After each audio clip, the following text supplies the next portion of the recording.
हिंदी में यूपीएससी की तैयारी से संबंधित प्रोग्राम्स को देखने के लिए सब्सक्राइब करें स्टडी IQ IAS हिंदी। नमस्कार। अगर मैं आपसे कहूं कि चीन का जो आर्कटिक का अभियान है या परियोजना है, यह भारत के लिए एक बड़ी समस्या बन रही है और खासकर भारतीय मॉनसून को यह लंबे समय अंतराल में बेहद ही वृहद स्तर पर नकारात्मक रूप से प्रभावित करने वाली है, तो शायद जानकर आपको आश्चर्य हो। लेकिन डियर, आपका यह आश्चर्य अब चिंता में बदल जाएगा जब मैं आपसे कहूं कि यह कनेक्शन अब भारत के लिए फूड सिक्योरिटी से लेकर इंटरनल सिक्योरिटी तक प्रभाव डाल रहा है, और वो भी उस परिप्रेक्ष्य में जब चाइना ने हमें अफ्रीका के साइड से और साथ ही साउथ ईस्ट एशिया के साइड से हमें घेर रखा है। शायद मैं मानकर चलता हूं कि आपको पता है स्ट्रिंग ऑफ पर्ल और स्ट्रिंग ऑफ फ्लावर के बारे में, यानी कि वो परिप्रेक्ष्य जब भारत ऐसे भी दक्षिण की ओर से चाइना से घिरा हुआ महसूस करता है। आप पाएंगे कि उत्तर की दिशा से आर्कटिक के अंदर चाइना का मजबूत होना भारत के लिए सामरिक दृष्टि से तो समस्या है ही, पर आज के समय यह भारतीय मॉनसून को भी कमजोर कर रहा है, और इससे भारत में फूड सिक्योरिटी की समस्या से लेकर भयंकर बाढ़ और सूखे की स्थिति बन सकती है। ऐसा मैं नहीं, ऐसा बेसिकली अखबारों में छप रही ये खबरें बताती हैं कि भारत के लिए यह एक बड़ी समस्या है। और यह समस्या उस दौर में है जब रशिया, जो कि बीते 70 वर्षों में भारत के लिए सबसे स्ट्रॉन्ग पार्टनर रहा है, नाउ वो देश एक ऐसी कंडीशन में है जहां चीन के साथ शक्ति संतुलन का प्रयास करा जा रहा है। अर्थात भारत का सबसे इंपॉर्टेंट स्ट्रेटेजिक पार्टनर भारत के सबसे मजबूत विद्रोही देश के अगेंस्ट, हमारे सबसे विरुद्ध रहने वाले देश के अगेंस्ट शक्ति संतुलन का कार्य कर रहा है। यह भारत के लिए एक बड़ी समस्या है। समस्या इस कारण से भी है क्योंकि भारत जानता है कि बीते कुछ वर्षों में, खासकर अगर मैं आपको बताऊं तो अखबारों में यह छपा भाई कि 2020 के बाद से खासकर जो भारत और चीन के मध्य सीमा पर संघर्ष बढ़ रहा है, डियर, यह स्थिति भारत के लिए खतरनाक है भी। और इस समय हमें यूक्रेन रशिया वॉर के कारण रशिया की डिपेंडेंसी भी चाइना पर देखने को मिल रही है। यानी कि आप मानकर चलिए कि भारत और चीन के मध्य अगर कोई संघर्ष की स्थिति आती है तो उस समय हम कभी भी रशिया की ओर से कोई स्ट्रॉन्ग सपोर्ट की उम्मीद नहीं करें तो बेहतर है। अब यह दौर चल ही रहा था जब रशिया की डिपेंडेंसी लगातार रशिया की कट है भाई, कट। यह दौर चल ही रहा था जब रशिया की डिपेंडेंसी लगातार चीन पर बढ़ रही थी। भारत के लिए एक और नकारात्मक खबर आई। खबर यह कि भाई भारत के लिए आर्कटिक अभियान जो चीन चला रहा है यह खतरनाक है। कैसे? तो सबसे पहले इस बात को देखिए, जहां आप पाएंगे कि भारत अभी तक जो है वो केवल वैज्ञानिक अनुसंधानों तक ही आर्कटिक के एरिया में अपने आप को सीमित पाता है। नो डाउट इसके अपवाद भी हैं। कई भारत की कंपनियां आज के समय रशिया में जाकर साइबेरिया के एरिया में खुदाई कर तेल निकाल रही हैं, लेकिन इसके कंपैरिजन में चाइना का जो इन्वेस्टमेंट है और जो डोमिनेंस है आर्कटिक के रीजन में, यह रशिया के समर्थन से लगातार बढ़ा है। अर्थात रशिया खुद चाह रहा है कि चीन जो है इस एरिया में अपना जो कार्य है, जो बुनियादी ढांचा है, इसके निर्माण को और भी तेज करे, ताकि रशिया और चाइना की जो मित्रता है यह स्ट्रांग हो सके और रशिया की यूरोप पर डिपेंडेंसी कम हो। अब इस स्थिति में जहां पर रशिया सपोर्टेड चाइना आर्कटिक के रीजन में अपना प्रभुत्व बढ़ाते हुए है, भारत कहीं ना कहीं अनुसंधानात्मक कार्यों तक सीमित दिखाई देता है। अब नेक्स्ट स्टेप पर चलते हैं, जरा ध्यान से सुनिए। आर्कटिक का क्षेत्र जहां आप पाएंगे कि मैसिव लेवल पर परमाफ्रॉस्ट है, अर्थात हिमाच्छादन है, यह एरिया हमारे मॉनसून के साथ डायरेक्टली कनेक्टेड है। किस प्रकार से? तो जरा ध्यान से देखिए।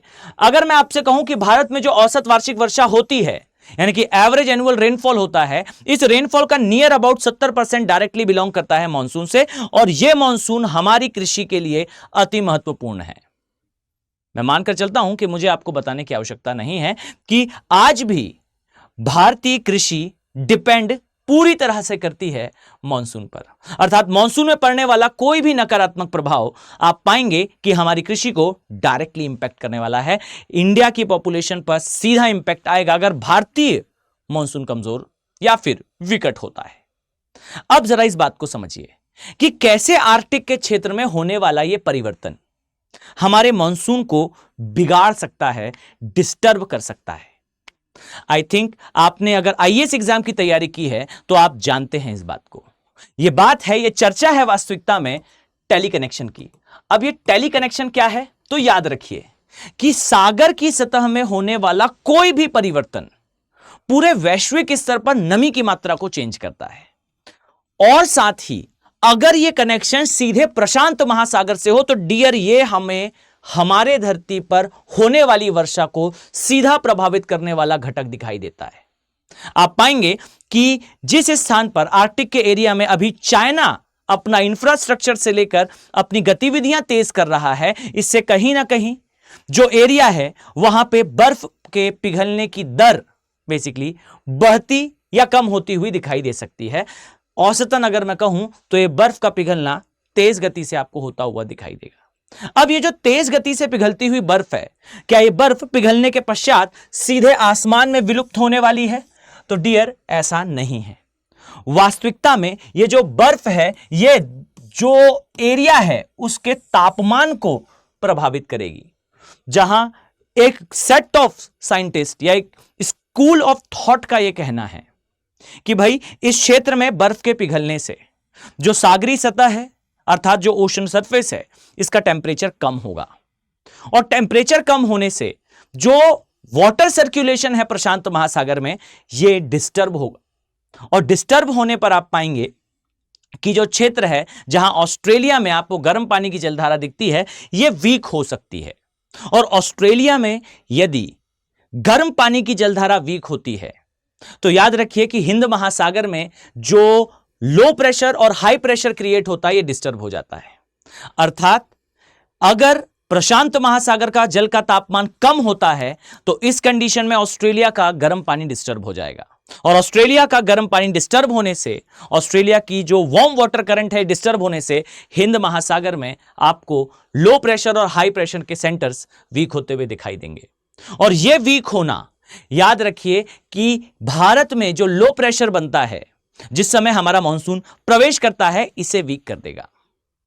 इसी तरीके से यदि इसका विपरीत देखा जाए कि ये जो पानी, ये जो ठंडा जल प्रवेश कर रहा है सागर में, अगर यह अतिरिक्त सौर विकिरण अवशोषित कर ले तो इस कारण आप पाएंगे कि हिंद महासागर में जो पवनें प्रवेश करती हैं, जिसे हम व्यापारिक पवनें कहते हैं, इन व्यापारिक पवनों को भी यह कमजोर कर सकता है।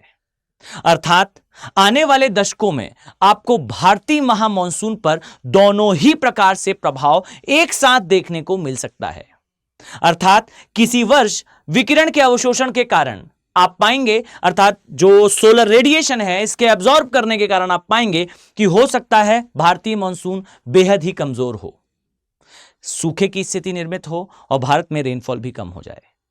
और हो सकता है कि किसी वर्ष ऑस्ट्रेलिया में जो गर्म पानी की जलधारा है, इसके वीक या स्ट्रांग होने से हिंद महासागर में जो लो प्रेशर और हाई प्रेशर सेंटर क्रिएट हो रहे हैं, ये प्रेशर सेंटर्स जो है वो डिस्टर्ब हो जाए और कभी भारतीय मॉनसून अति प्रबल होने के कारण भारतीय नदियों को उफान पे ला दे और बाढ़ का कारण बने। और हो सकता है कि जो स्थिति मैंने पहले बताई कि भाई भारतीय महामॉनसून के कमजोर होने से उस स्थान पर वर्षा ना हो जहां होनी चाहिए। अर्थात नो डाउट हम इस बात को कंक्लूड कर सकते हैं कि जो स्थिति अभी चाइना आर्कटिक में क्रिएट कर रहा है, लॉन्ग टर्म में यह स्थिति भारत के लिए एक विकट समस्या बनने वाली है और इस समस्या का समाधान दो स्तर पर करा जाना चाहिए।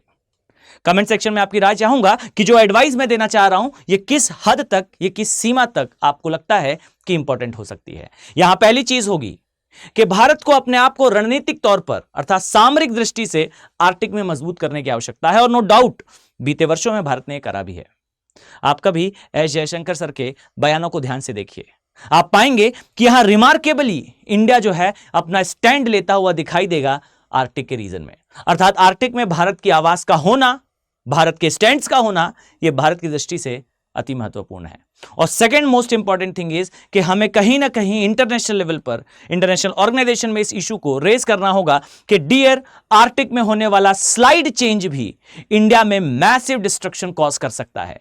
अर्थात हमारे जो सामरिक महत्व है वह एक स्थान पर हो, परंतु पर्यावरणीय प्रभावों पर चर्चा वैश्विक स्तर पर होना यह अति आवश्यक है। कंट्री लाइक इंडिया जो वर्ल्ड की पॉपुलेशन का एक सिग्निफिकेंट पोर्शन ओन करता है। अर्थात यदि भारत चाहता है कि भारतीय कृषि में इन्वेस्टमेंट से लेकर विकास तक ये सारी चीजें हों, तो इसके लिए सबसे एसेंशियल होगा कि भारत अपना स्टैंड इंटरनेशनल लेवल पर और खासकर आर्कटिक को लेकर रखे। Because climate is a crucial thing. जलवायु एक क्रूशियल चीज है। कारण यह है कि मैसिव लेवल पर प्रभावित करती है और बहुत धीमी गति से प्रभाव देखने को मिलता है। मुझे बताने की आवश्यकता नहीं है कि एक समय पर कितनी मैसिव आपदाएं भारत ने देखी हैं इस प्रकार की जलवायु परिवर्तन के कारण। मानकर चलता हूं कि वीडियो आपके लिए इंफॉर्मेटिव रहा है। अब जरा ध्यान से सुनिए। अगर आप आईएएस एग्जाम की तैयारी कर रहे हैं तो आपके लिए गोल्डन अपॉर्चुनिटी है 31 जुलाई तक, अर्थात 31 जुलाई तक अगर आप स्टडी आईक्यू के जो P2I बैचेस हैं इन्हें ज्वाइन कर लेते हैं। और मैं किन बैचेस की बात कर रहा हूं? ये स्पेशल बैचेस हैं, प्रतिज्ञा बैचेस। और भी सुपर स्पेशल इसलिए हैं क्योंकि इन बैचेस में पॉलिटी सब्जेक्ट स्टार्ट हो रहा है और पॉलिटी सब्जेक्ट स्टार्ट बेसिकली कर रहे हैं खुद अमृतसर। अगर आप अमृतसर के साथ पॉलिटी पढ़ना चाहते हैं, स्पेशल प्रतिज्ञा बैचेस का पार्ट बनना चाहते हैं जो टेक्निकली सीरियस एस्पिरेंट के लिए फ्री है, तो आपके पास गोल्डन अपॉर्चुनिटी है। 31 से पहले इन बैचेस को ज्वाइन करिए। ज्वाइन करने के लिए आपको ध्यान रखना है कि यूज करा जाएगा AK लाइव कोड का, फर्स्ट थिंग। सेकंड थिंग, जो कॉस्ट आपको यहां दिखाई दे रही है 24,999, ये 31 जुलाई तक ही होगी और वो भी AK लाइव कोड के बाद होगी। And the most important thing, याद रखिएगा कि ये बैचेस आपके लिए टेक्निकली फ्री हैं क्योंकि आपका प्री जरूर क्वालिफाई होगा इन बैचेस का पार्ट बनने पे। और जैसे ही प्री क्वालिफाई होता है स्टडी आईक्यू आपकी सारी फी रिफंड करने वाला है। और इतना ही नहीं, आपकी फी तो रिफंड होगी ही, साथ ही आप पाएंगे कि आपको दिल्ली बुला लिया जाएगा आपके मेंस की तैयारी के लिए, आंसर राइटिंग की प्रैक्टिस के लिए।